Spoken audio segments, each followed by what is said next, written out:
Magandang balita po ito. 140,000 positions to be available via teachers' career progression.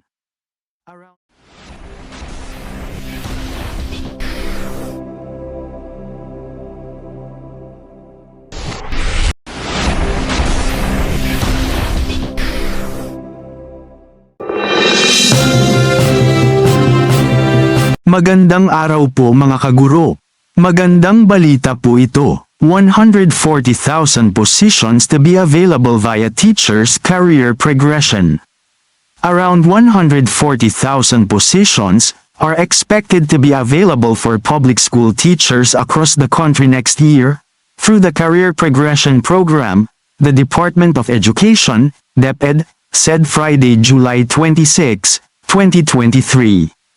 This came following the ceremonial signing of the Implementing Rules and Regulations, IRR, of Executive Order No. 174, Series of 2022, or establishing the expanded career progression system for public school teachers, by the DepEd, Department of Budget and Management, DBM, Civil Service Commission, CSC, and Professional Regulation Commission, PRC, at the DepEd Central Office in Pasig City.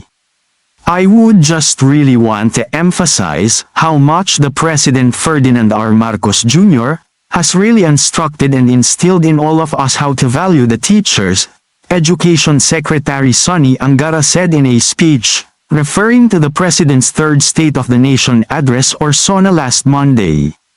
In his SONA, President Marcos vowed that public school teachers would no longer retire as Teacher 1, as more opportunities for career growth await them.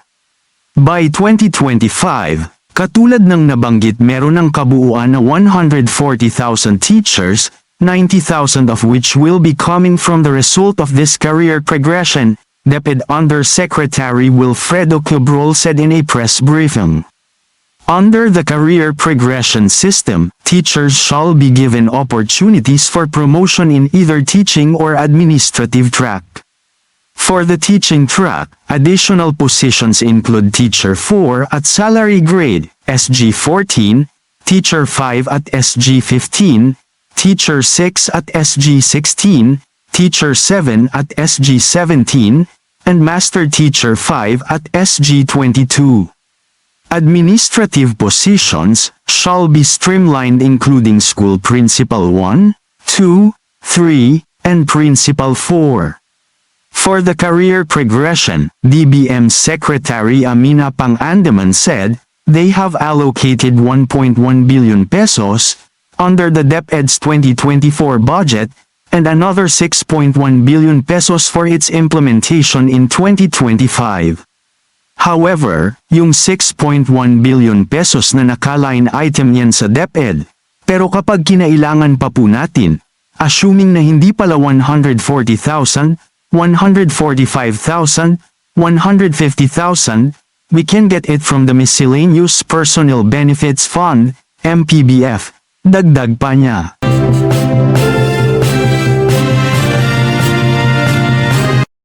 Kung meron man kayong mga komento tungkol sa mga isyong ito, maaari kayong magbigay ng mga reaksyon sa comment section na makikita sa ibaba ng bidyong ito. Maraming salamat, at kung ikaw ay interesado ng mga bidyong tulad nito, mangyaring suportahan ang channel na ito sa pamamagitan ng pagpindot ng like, pag-share ng mga video at kung bago ka pa lang sa channel na ito, please subscribe sa channel na ito at pindutin ang notification bell at piliin ang all upang maabisuhan ka para sa mga paparating pang mga videos.